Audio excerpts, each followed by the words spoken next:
rock, step, triple step. Here we go. Triple open, twist, twist, twist, twist, twist, twist.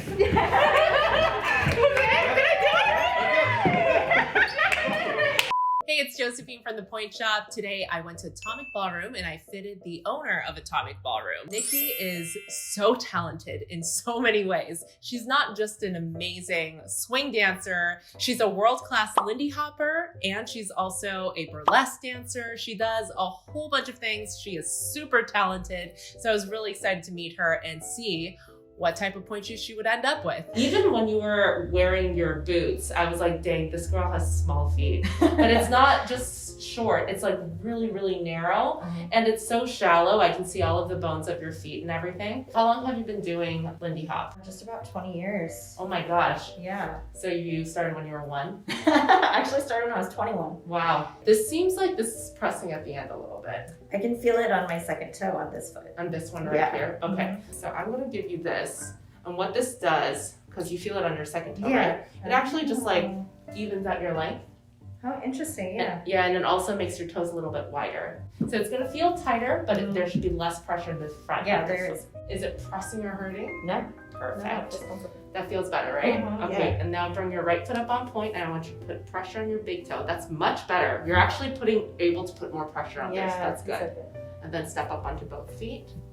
That looks great. That looks really good. Now, do you feel like your toes are pressing the floor? No, I don't. Perfect, yeah. So I made your toes just a little bit more wide, so you're not sliding down. I'm gonna have you try one other shoe now. Bring your right foot up on point. Yes.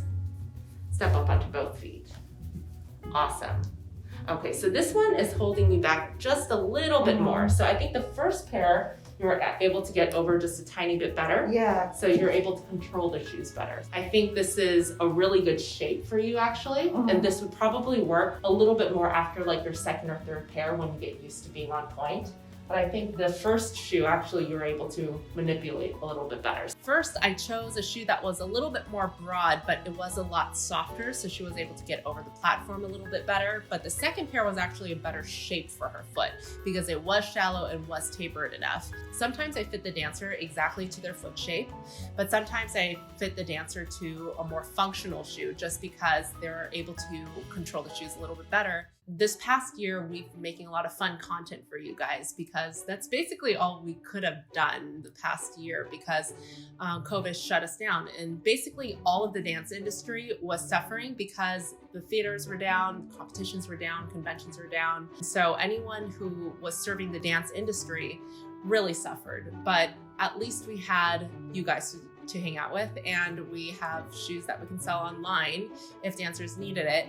But I felt really bad because she told me she had to completely shut down for an entire year, and she's been shut down since March 2020. So it was really difficult for me to hear about the tough times that she was going through, but she also was very upbeat about everything and was able to transition into a completely different business model. And I think that's what a lot of us had to do, was to find a way to survive in a different way in the world of COVID. So she used the existing location that she has to start a new business to sell roller skates.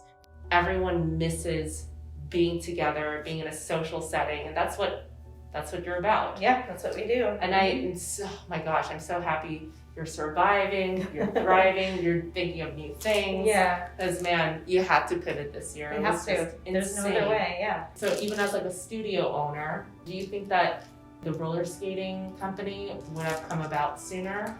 I don't know that the roller skating company would have come about at all.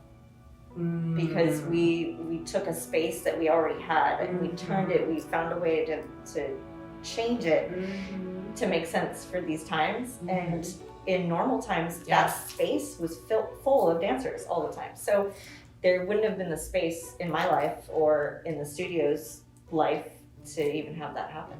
That's amazing. You went a completely different direction in terms of the genre of movement, but it's the same group of people. Yeah, for the most part. We have so many dancers that have come to us to get into roller skating, which is why we started the whole thing. Wow. Just to have some other way to get out and exercise and socialize safely. So it's been really amazing to see people from one community join another community Yes. and learn a whole nother skill set. Yeah, and it's a skill set that was like COVID approved. Yeah. Like outdoor, like you're doing the skating, you're socially distancing, Right. all of that. It's like, how do you do that with social dancing? You're like right next to each other. Exactly. So it's almost impossible. Yeah. So that's amazing that you pivoted that quickly and that's worked out for you. It's been an amazing journey, and it's been really fun to learn a completely different industry that I really knew nothing about. So you have to learn so fast when you have to survive, right? Yeah. Like I have to pay the bills somehow. So yeah, I love that you said the dancers are like scrappy, because I think Totally. it's, we're kind of used to like, we got to make it work yes. one way or another. And Exactly. so it kind of carries over to everything else. Yes, that is amazing. I'm just so happy, and like I've seen other studios closing as well, and it like breaks my heart to no end, because it's just everyone worked so hard, and I've seen studio owners that take a second job at like hospitals, being receptionists or like whatever. I for a little while was like, what can I do? Can I get a second job to like kind of supplement the business that we have? Because it was like just like everything is just going into it, right? Yeah. So it's like I commend everybody in the dance industry, because this was such a tough time for all of us, and we're surviving. We're doing it. So I thought that was amazing that she pivoted so quickly and was able to go into that route. But it was inspiring as well to hear about how she survived the past year. And for anyone in the dance industry that's going through difficulty, which is all of us, I encourage you to find other opportunities, to see what else you can do and how else you can change your business model. And whenever there's something difficult that comes up, it's always a chance to reinvent yourself and get even better. So I hope that you're all hanging in there. And if you are going through a difficult time, we would love to hear about it. Leave that on the comments and we'll chat with you soon.